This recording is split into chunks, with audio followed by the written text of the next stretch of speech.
같이 읽겠습니다. 시작. 수고하고 무거운 짐진 자들아 다 내게로 오라. 내가 너희를 쉬게 하리라. 나는 마음이 온유하고 겸손하니 나의 멍에를 메고 내게 배우라. 그리하면 너희 마음이 쉼을 얻으리니 이는 내 멍에는 쉽고 내 짐은 가벼움이라 하시니라. 아멘. 네, 수고했어 오늘도 라는 제목으로 우리 말씀 전하도록 하겠습니다. 전도사님이 이번 주에 전주를 갔다 왔습니다. 전주가 이제 집이거든요. 근데 이제 조카가 4살, 2살이에요. 굉장히 귀여운 베이비들인데 제가 애기들을 볼 때는 예쁜데 이번에 깨달았습니다. 모든 엄마 아빠가 위대하다라는 것을 체감했습니다. 1시간만 애기를 보면 어떻게 되는 줄 아세요, 여러분? 재밌는데요. 준성아, 애기 본 적 있어? 깐난 애기? 재밌어요? 몇 시간이나 애기 봐봤어요? 한 5분 봤을 거야. 더 많이 봤어요? 오케이. 전도사님은 애기를 잘 보는 줄 알아서 착각해서 1시간을 딱 애기를 안고 있으니까 이런 마음이 들면 안 되는데 순간 살짝 미워 보였어. 조카인데 기도했어요. 주님, 제가 이런 마음 보면 안 되는데 이러면서 애기를 이제 보면서 깨달게 굉장히 여러분이 지금 14살, 15, 16 자라가지고 지금 여기 있는 게 은혜다. 여러분이 자란 게 지금 굉장히 여기 나와서 예배 드리고 있는 게 굉장히 감사한 일이에요. 아무튼 그래서 제가 딱 애기 1시간 보고 띵동 어머니가 오셔가지고 어머니가 이제 구세주처럼 애기를 딱 봐줘서 잠깐 쉬었어요. 그 쉴 때에 그 느낌은 굉장히 꿀맛이었는데 유튜브를 잠깐 보려고 유튜브를 켰는데 유튜브 알고리즘이 이상해요. 여러분 알죠? 내가 안 보고 싶은 걸 막 추천해주는 거 알죠? 갑자기 동상이몽인가 뭐 그런 프로그램 SBS에 박성광, 이소리 커플을 막 보여주는 거. 솔로가 조카 애기 딱 봤는데 갑자기 커플 영상을 보여줘서 누르면 안 되는데 굉장히 꽁냥꽁냥해가지고 슬펐습니다.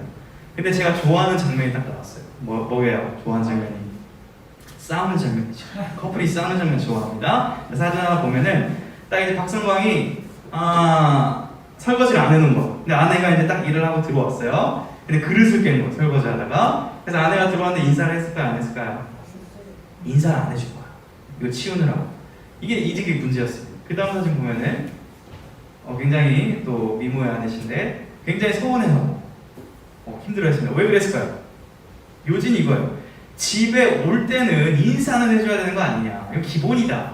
하루를 딱 일을 하고 들어왔는데 집에서 수고했어, 뭐 왔어 이런 얘기를 해주는 게 기본이고 이게 위로인데 이런 인사조차 안 해줘가지고 굉장히 서운해가지고 신혼인데 싸울 때 전 좋더라고요. 아무튼 화해 하셨더라고요. 아무튼 그러니까 이걸 보면서 느낀 게 뭐예요, 여러분? 요즘 세대는 굉장히 바빠요. 힘들어요. 그래서 쉼이 필요하고 위로가 필요해요. 근데 거창한 게 아니라 그냥 간단한 인사, 정말 말 한마디에 위로받고 쉼을 누리는 것이 우리들입니다. 근데 이 상황은 비단 오늘의 얘기뿐만 아닙니다. 오늘 성경에 보면 약 2000년 전 작은 이스라엘에서 이러한 문제들이 있었어요. 여러분, 당시 이스라엘은요, 지금의 미국보다 훨씬 강한 어디에 고통을 받고 있었을까요? 로마의 압제를 당하고 있었습니다. 외부적으로 이렇게 힘들었어요. 내부적으로는 마치 우리나라가 일제강점기의 친일파들로 인해서 굉장히 우리 동포들끼리 싸우고 힘들었던 것처럼 내부적으로도 문제가 있었어요. 서로 돈을 갈취하고 이 종교 지도자들이 마치 지금으로 따지면 전도사님이 이상한 소리를 하는 거예요. 여러분, 제가 이 시간 여러분 예배 끝날 때까지 허리 꽃이 피고 손가락 하나도 움직이지 마시고 예배 끝까지 드리시기 바랍니다. 이렇게 예배 안 드리면 여러분 죽습니다. 이러면 어떨 것 같아요? 지켜요, 안 지켜요? 안 지킬 거죠? 왜 안 지켜요? 성경이 없는 말이니까. 그렇죠. 당시 성경이 없는 말로 이들을 힘들게 했던 그런 이스라엘 상황이었습니다. 이때 누가 등장했을까요? 할렐루야. 어둠의 빛이 비추듯이 이러한 이스라엘 가운데 예수님이 다 오셨습니다.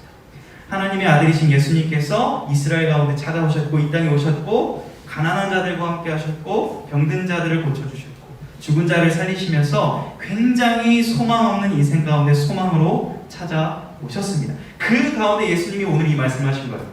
모두의 위대한 초청을 하십니다. 그 초청이 바로 오늘 본문인데 여러분 끝까지 집중하셔서 이 예수님의 말씀을 듣고 이 예배당을 나가는 순간 시험 공부로 진로 문제로 쪄들어 있는 여러분의 그 마음이 하늘의 위로로 채워지고 그렇게 돌아가는 여러분 되기를 축복합니다. 자, 오늘 본문을 통해서 우리가 기억해야 될 첫 번째 포인트, 그것은 바로 내게 오라입니다. 쉽습니다. 한번 읽어볼까요? 시작. 자, 28절을 한번 다시 읽어볼게요. 시작. 수고하고 무거운 짐진 자들아 다 내게로 오라. 내가 너희를 쉬게 하리라. 아멘. 자, 밑에 한번 읽어볼게요. 시작. 뭐야? 마스크를 썼으니까 한번 가볼게요. 자, 우리 영상 읽는 친구들 한번 읽어볼게요. 시작. 읽었나 모르겠어요. 상여가 뭐야 밑에? 몰라요. 네. 여러분을 힘들게 하려고 가져온 건 아니고 중요한 말이어서 자 따라봅니다. 이게 지금 헬라어 시간 아닌데 중요한 말입니다. 자, 듀테 플러스 맨 아세 듀테 유세 플러스 맨 듀테 왜 그래? 자, 이게 뭐예요? 내게로 오라 이 말이에요. 쉽게 말하면 자, 예수님께서 지금 내게로 오라 라고 말씀을 하시는 거예요. 근데 말씀을 보면 누구누구들아 내게로 오라 찾았어요? 누구 보고 오래요 예수님이? 수고하고 무거운 짐진 자들아. 대상이 있죠? 너네들이 나에게로 와라 라고 지금 말씀하시는 겁니다. 이 말씀을 굉장히 예수님이 따뜻하고 굉장히 위로를 해주시기 위해서 부르시는 말씀이에요. 고생하고 이스라엘 동포들로부터 고난받고 로마로부터 핍박받는 그 죄로 물들어 있는 불쌍한 인생들 가운데 얘들아 나에게로 와라 라고 지금 따뜻한 메시지를 하는 것인데요. 이 말을 좀 다른 구절에서 좀 더 자세히 표현하는데 마태복음 9장 볼까요? 같이 한번 읽어볼게요. 시작. 무리를 보시고 불쌍히 여기시니 이는 그들이 목자 없는 양과 같이 고생하며 기진합니다. 이러한 마음으로 지금 부르시고 수고하고 무거운 짐진 자들아. 우리가 어떻대요? 그들이 목자 없는 양과 같아서 불쌍하다. 여러분 양 알아요? 네. 양 소리 맞나요? 양 키워보신 분? 네. 이거 맞나요? 아 비슷한가요? 염소 소리 아닌가요? 네. 근데 양이요 여러분 저도 양을 직접 봤습니다. 양을 직접 죽이는 걸 봤습니다. 몽골 가서 양이요 딱 죽일 때 소리를 낼까요 안 낼까요? 주인이 죽일 때 소리를 안 냅니다. 그 말은 뭐냐면은 이 주인, 이 목자를 굉장히 잘 따라요. 근데 양이 목자가 없으면 어떻게 해요? 갈게 가다가 네 가다가 어떻게 돼요? 목자라고 하면 이렇게 하는데 목자가 없으면 어떻게 될까요? 길을 잃어버립니다. 마치 이런 것처럼 너희들이 지금 길을 잃어버린 인생이라는 거예요. 너희들이 너무나 이 세상 가운데서 수고하고 있고 고생하고 있고 불쌍하다. 그러니까 내가 너희를 쉬게 하고 싶은데 나에게로 와라 라고 지금 말씀하고 계신 겁니다. 여러분 사실 여러분 잘 알겠지만은 우리 삶이라는 게 뭐 제가 인생을 논하기에는 아직 어리지만 성경에 비춰볼 때 인생은 행복합니까? 힘듭니까? 성아 행복해요? 힘들어요. 중3의 고백이었습니다. 자, 중1의 고백. 준성아 인생이 행복해 힘들어? 몰라요. 솔직해요. 자 우리 조금 그래도 저보다는 오래 계시고 이호택 선생님 인생이란 힘듭니까? 행복합니까? 할렐루야. 10대들은 힘든데 우리 선생님은 행복하다라고. 저 고백이 미래 여러분의 고백이 되고 축복합니다. 예, 힘들어요. 힘든데 행복하다고 하는 거죠 솔직히. 자 무슨 말이냐 여러분 10대 한번 볼까요? 여러분 요즘에 이제 뭔 공부해요? 시험 공부 하더라고요. 한 달 전부터 시험 공부를 해요. 전도사님은 강도사고시 1년에 한 번 있는 강도사고시 떨어지면 재수해야 되는데 시험 공부를 언제 시작했을까요? 일주일 전에 시작했습니다. 노렐루야. 굉장히 잘못했어요. 근데 붙었어요? 떨어졌어요? 붙었습니다. 그렇지? 힘들었어요. 시험 볼 때 힘들었는데 정말 은혜로 붙었어요. 제가 하고 싶은 거예요. 시험으로 고민하고 있고 성적으로 고민하고 있는 여러분, 성적이 여러분의 인생 행복을 결정짓지 부분적으로 맞으나 완전한 결정을 짓진 않습니다. 진짜예요. 성적이 모든 것을 결정하진 않습니다. 또 뭘로 고민해요? 외모. 지금 마스크 쓰니까 플러스 3 외모 된다 그랬죠? 영상에 있는 친구들 마스크 쓰니까 어때요? 전사님 괜찮아 보여요? 자, 외모로 고민하고 있고 외모가 고민이니까 당연히 뭐가 고민이겠어요? 여친, 남친 문제가 고민이죠. 요즘에 어때요? 친구를 사귈 수 있어요? 없어요? 있어요. 준성이 친구 사귀었어? 새로운 친구? 학교에서 만난 애들. 그렇지. 학교를 잘 안 가잖아 지금. 일주일 갔다가 2주 집에 있고. 그러니까 친구도 사귀기 어렵고 굉장히 여러분 고민이 많을 겁니다. 여러분 어른이 되면 문제가 해결될까요? 20대 무슨 문제 있습니까? 20대 취업. 그렇죠. 대학교, 학점관리, 취업 해결되면 뭔 걱정? 결혼 걱정. 결혼하면 무슨 걱정? 집 걱정, 애기 걱정. 자, 애기 4살 때 걱정. 나 한 시간보다 힘들었다 그래서 애기가 또 사춘기 되면 무슨 걱정? 여러분 부모님 무슨 생각할까요 요즘에? 주님밖에 보이지 않습니다. 답이 주님밖에 없어요. 여러분에게 답이 없기 때문에 여러분 인생 계속 문제입니다. 솔직히 말해요. 자녀 문제. 자녀가 다 크면 해결될까? 자녀 뭐 시켜야 돼요? 자녀를 갱년기 시켜요? 뭐 로리아 갱 시켜 왜? 자, 죄송합니다. 결혼시켜야 돼요. 한복이에요. 이러한 인생을 주님은 정확히 아셨어요. 굉장히 수고로운 인생을 아셨습니다. 최근에 제가 재밌게 드라마 봤어요. 나의 아저씨라는 그 아이유 씨와 이선규 씨가 주연인 드라마인데요. 예, 아이유의 눈빛이 굉장히 사랑스럽죠.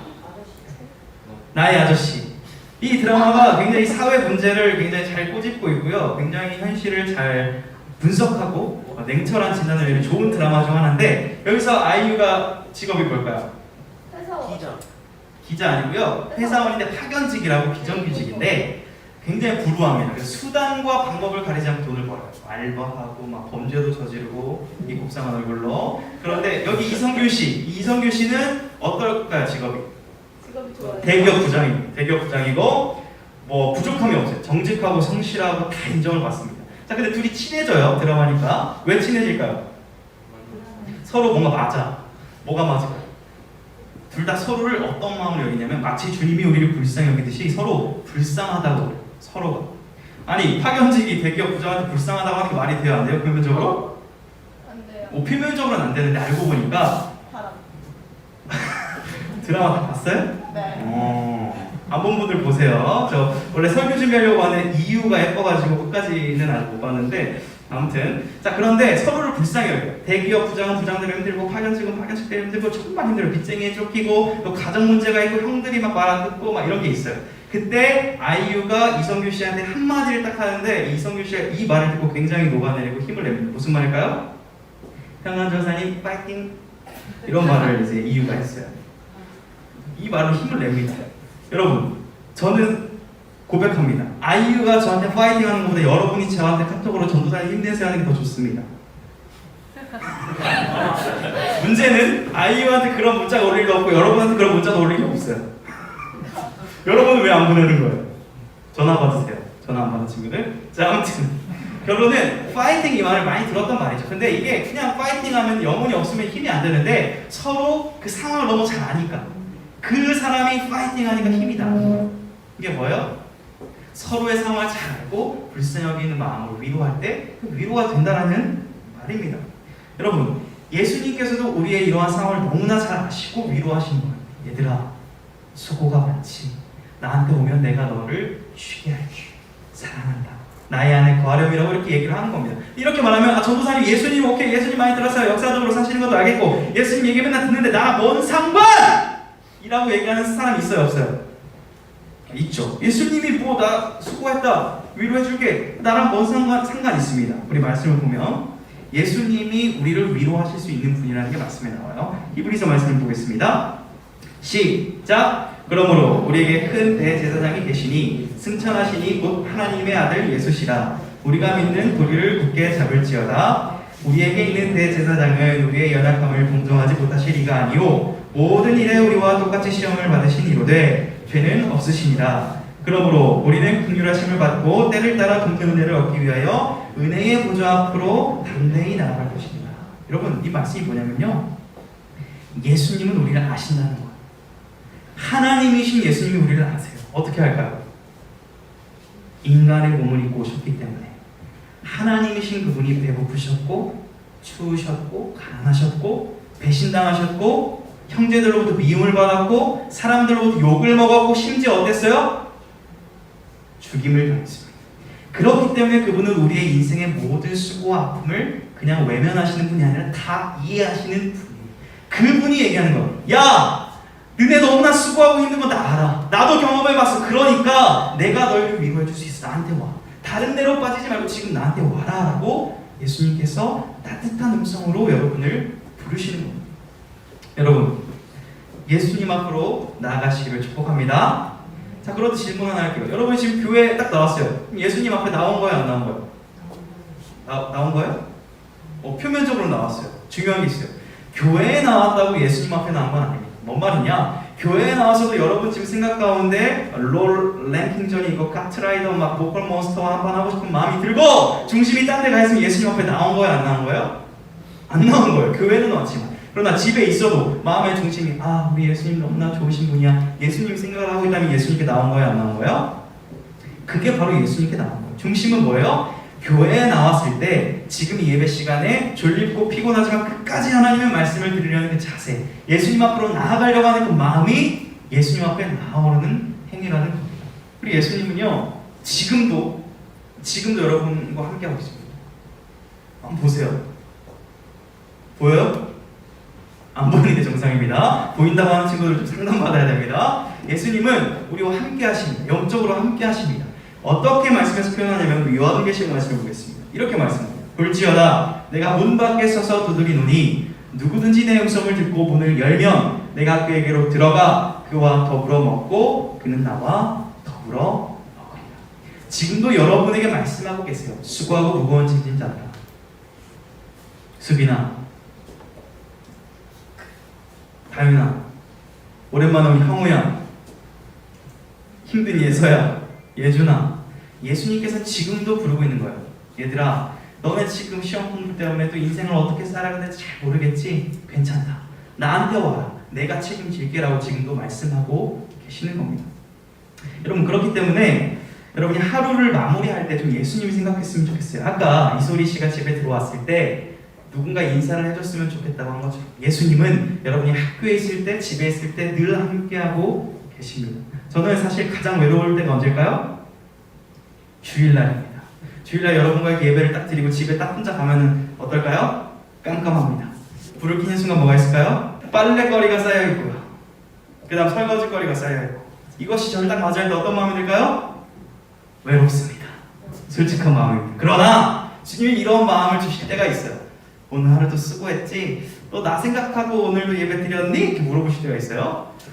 그러면 약간 뜨끔할 때가 있어요. 주님 생각하면서 하루를 보냈는데 제가 외로워하는 거 보니까 제가 주님 생각을 온전히 하지 못했던 것 같습니다. 죄송합니다라고 회개하면 괜찮다. 오늘도 수고했다라는 마음을 주실 때가 종종 있습니다. 중요한 게 뭐예요, 여러분?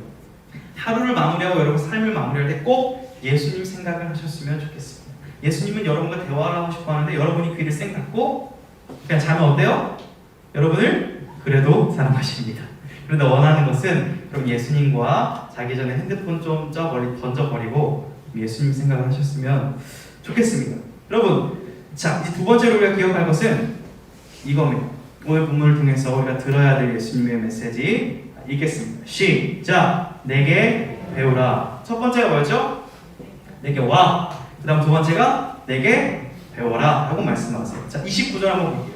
시작! 나는 마음이 온유하고 겸손하니 나의 멍에를 메고 내게 배우라. 그리하면 너희 마음이 쉼을 얻으리니. 자, 여러분 예수님께 여러분 올 때 어떤 약속이 있다고 그랬어요? 쉬게 하신다. 쉼을 누리게 하신다. 자, 이렇게 왔으면 그 다음 우리가 해야 될 스텝이 있어요. 뭐냐면 여러분 예수님께 와서 우리 걱정을 다 해결하고 우리의 죄를 사함받고 구원받았으면 끝입니까? 그러고 나서 여러분 마음에 또 뭐가 올까요? 뭐가 찾아올까요? 여러분이 시험 걱정이 있었어요. 오늘 예배를 드릴 때 좀 괜찮은 것 같아. 예수님이 나를 사랑하시니까 괜찮은 것 같아. 문 밖을 나아가 서면 뭔 생각이 좀 들까요? 또 걱정이 와요. 걱정은 계속 옵니다. 중요한 포인트가 있어요. 여러분이 걱정을 비워내잖아요, 마음에서. 그럼 여기 지금 비어있잖아요. 우리의 마음은 뭘로 항상 채워야 돼요. 근데 이제 뭘로 채워야 될까요? 중요한 게 있어요. 걱정을 내버리고 예수님한테 왔을 때 이제 이 중심에 뭘 채워야 돼요? 하나님의 말씀으로 채워야 됩니다. 하나님의 말씀으로 채우지 않으면 걱정이 또 임한다는 거예요. 여러분 중요한 것은 예수님께 왔으면 그냥 가는 게 아니라 교회에 왔으면 그냥 앉아있다 가는 게 아니라 하나님의 말씀을 우리 중심에 채우고 나가야 합니다. 할렐루야. 예수님 이렇게 말씀하시는 거예요. 나에게 배우라라는 말은 다른 말로 하면 영어입니다. 저를 따라하겠습니다. 나를 따르라.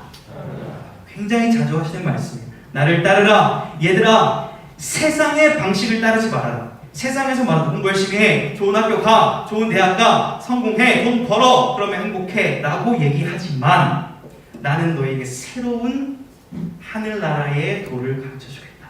나는 이 세상을 힘으로 다스리지 않는다. 오히려 거꾸로 다스리기를 원한다. 내가 죽고 내가 희생하고 내가 섬김하고 나를 바보라고 부를지 모르지만 이것을 통해서 온 우주 만물을 회복시킬 것이다. 이 하나님 나라의 방식을 따르지 않을래? 라고 지금 물으시는 거예요. 내게 배우라. 여러분, 그러므로 우리는 이 하나님의 말씀을 부지런히 배울 사명이 있습니다.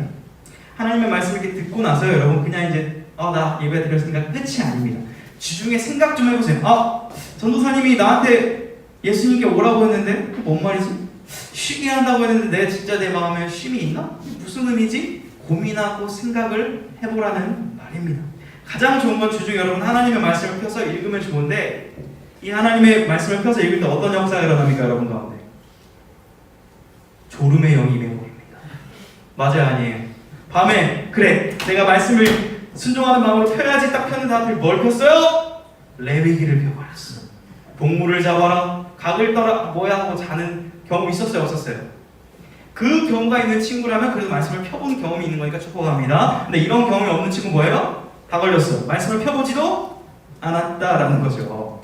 자, 이 말씀을 읽으면 가장 좋은데 여러분 어렵잖아요. 어려운 친구들은 우리 저기 오른쪽 구석에 앉아 계신 한은혜 선생님이 매주 이 설교 말씀을 저도 제 설교 말씀 다시 듣는 거 어렵거든요. 여러분 들어주셔서 감사해요. 근데 저걸 다시 듣고 요약해서 이렇게 매주 올려주십니다. 할렐루야. 근데 여러분이 저거를 봐야겠어요? 안 봐야겠어요? 네, 저거라도 페이스북, 인스타에 업로드가 되니까 주중에 수요일 이후에라도 저걸 보면서 다시 한번 하나님의 말씀을 기억하는 여러분이 됐으면 좋겠습니다. 여러분 이렇게 얘기할 수 있어요. 전사님 학교에서도 공부하기 힘든데 뭐 갑자기 교회에서 또 배우라고 자꾸 얘기합니까? 저희들을 왜 억압하시는 거예요? 라고 말할 수 있죠. 근데 여러분 생각을 좀 바꿀게요. 배울 수 있다는 것은 굉장히 감사한 일입니다.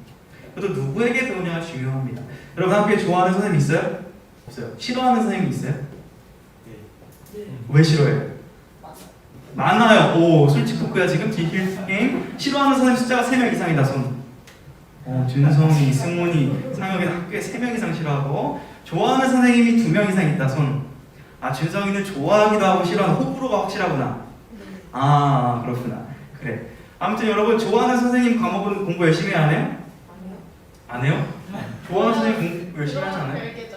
별개예요? 세대 차이. What they souls. 나는 그 좋아하는 선생님 있으면 과목 열심히 했거든요. 영어 선생님을 좋아했어가지고 영어를 굉장히 열심히 해서 자랑하지만 영어 발음이 괜찮았어요. 중학교 때까지는. 근데 요즘은 아닌 것 같아요. 여러분 말처럼 뭐 인강으로도 공부할 수 있고 뭐 여러 가지 루트가 있으니까 꼭 그런 건 아닌 것 같은데 저를 좋아하죠, 여러분? 네. 하나님의 말씀은 왜 좋아해요? 저 때문에 싫어하면 안 돼요? 네. 그런데 여러분 제가 얘기를 왜 하냐? 우리 예수님은 완벽합니다. 어떤 면에서 완벽하시냐? 인격적으로도 완벽하고 그 가르침에 있어서도 흥미없고 심지어 그 가르치신 것을 실천하시고 순종하셨습니다. 예수님은 뭐라고 가르치셨을까요? 간단하죠. 세상은 네가 네 인생을 책임지고 네가 성공해야 되지만 실패해도 네가 책임져야 되지만 나는 내가 너희 인생을 책임질 수 있다. 이건 내가 진짜 할 수 있다. 그러니까 나만 보고 나만 따라와 라고 가르치셨거든요. 이것을 지키셨어요? 안 지키셨어요? 십자가와 부활을 통하여 완벽하게 지키셨습니다. 예수님의 가르침은 말과 행동이 일치하였고 영원토록 변하지 않은 진리가 되어서 우리에게도 지금 작용하고 있습니다. 사랑하는 여러분, 그러므로 이 완벽한 예수님에게 배울 수 있는 기회가 주어진다는 것이 감격으로 다가와야 됩니다. 감격으로 안 다가오는 친구들을 위해서 말해줄게요. 제가 아는 선생님이 노래 레슨을 1시간 하는데 얼마나 벌었을까요? 50만 원 받았어요. 1시간. 그럼 한 달에 4번, 4시간이라고 얼마 벌어요? 200만 원. 저 그분한테 배웠거든요. 여러분, 이 가수한테도 노래를 배우면 200만 원을 지불해야 되는데 예수님에게 배울 수 있는데 값이 있어요, 없어요? 값이 있습니다. 값이 없는 게 아닙니다. 값이 뭐예요? 예수님 자신을 지불하심으로 우리가 아무 조건 없이 예수님께 배울 수 있게 되었다는 사실을 기억할 때 여러분 이 하나님의 말씀을 대충 대할 수 없을 것입니다. 여러분 예수님을 알아가고 예수님께 배울 수 있는 가장 좋은 방법이 뭘까요? 아까도 말했지만 맞습니다. 이 하나님의 말씀을 읽는 겁니다. 여러분 정말 마음이 힘들 때 한번 펼쳐보세요. 말씀을 한번 펼쳐볼까요? 지금 성경책 있는 사람? 근데 펼칠 때 가끔 좀 이런 말씀이 나올 수 있어요. 화 있을진저 심판이 너에게 임하리로다라고 보면은 닫지 마세요. 다른 데를 또 펴보세요. 그 한 구절로 여러분 실족하지 마시고, 중요한 거는 하나님의 말씀을 읽을 때 여러분이 위로를 얻을 수 있고 소망을 얻을 수 있다는 겁니다. 여러분, 이 하나님의 말씀을 읽는다는 게 얼마나 감격한지 모르는 사람을 위해서 잠시 중세 역사 시간 1517년 어떤 사건이 하나 있었습니다. 뭘까요? 1517년 암흑과 같던 그 중세 유럽 사회 가운데 어떤 한 남자가 등장합니다. 누구예요? 마르틴 루터죠. 그 마틴 루터가 당시에 지금 비교할 수도 없을 정도로 파워가 막강했던 교황청 대상으로 대놓고 95개조의 방방문을 써서 얘기합니다. 성경으로 돌아가자. 지금 하는 꼬락서를 보니까 성경대로 하지 않고 있다. 당시에는 성경을 볼 수가 없었거든요. 일반 사람들. 여러분 성경책 볼 수 없었습니다. 1500년대에는. 그래서 제가 하는 말이 곧 뭐예요? 이렇게 말하는 거예요. 내가 하는 말이 바이블이다. 믿어라. 그러면서 뭘 팔았죠? 연죄부. 돈으로 구원을 받을 수 있고, 돈으로 죽은 사람을 천국으로 보낼 수 있는 성경에도 없는 말도 안 되는 소리를 하자 마틴 루터는 아니다! 성경으로 돌아가야 된다라고 종교개혁을 일으켰고, 그 결과 훗날 많은 사람들의 노력으로 인해서 성경이 번역되어서 여러분이 지금 이 성경책을 읽을 수 있게 된 사건이 바로 종교개혁입니다. 그런데 여러분이 성경책을 안 읽으면 뭐 하는 거예요 지금? 종교개혁 시절 이전으로 돌아가는 행위입니다. 이렇게 값진 성경책이 우리에게 있는데 이걸 안 읽는다고요? 여러분 크리스찬이 아닐 수 있습니다. 여러분 카톨릭 신자할 수 있어요. 종교개혁 이전의 카톨릭 신자. 그러므로 사랑하는 여러분, 세상은 말합니다. 여러분의 시험 성적, 여러분의 외모, 여러분의 집안, 배경으로 여러분의 인생의 행복을 결정할 것이라고 속삭입니다. 그러나 예수님은 분명 말씀하십니다. 있는 그대로 사랑한다. 오늘도 한 주 동안도 아무것도 하지 않았어도 그냥 살아낸 것만으로도 수고했다. 나의 핏값으로 산 사랑하는 아들 따라 오늘도 수고했다. 내 안에서 쉬었으면 좋겠다. 나와 함께 하자라고 오늘도 말씀하십니다. 그러므로 사랑하는 여러분, 한 주간 살다가 힘들 때 이 메시지를 기억하고 하나님의 말씀을 펴봤으면 좋겠습니다. 같이 한번 읽어보겠습니다. 짧은 문장이죠. 시작. Jesus loves you. 주님은 여러분을 사랑하시고 수고했다 위로하시고 늘 여러분과 함께하길 원하십니다. 이 예수님을 생각하며 이번 한 주도 버티고 살아내는 여러분이 되기를 주님의 이름으로 축복합니다.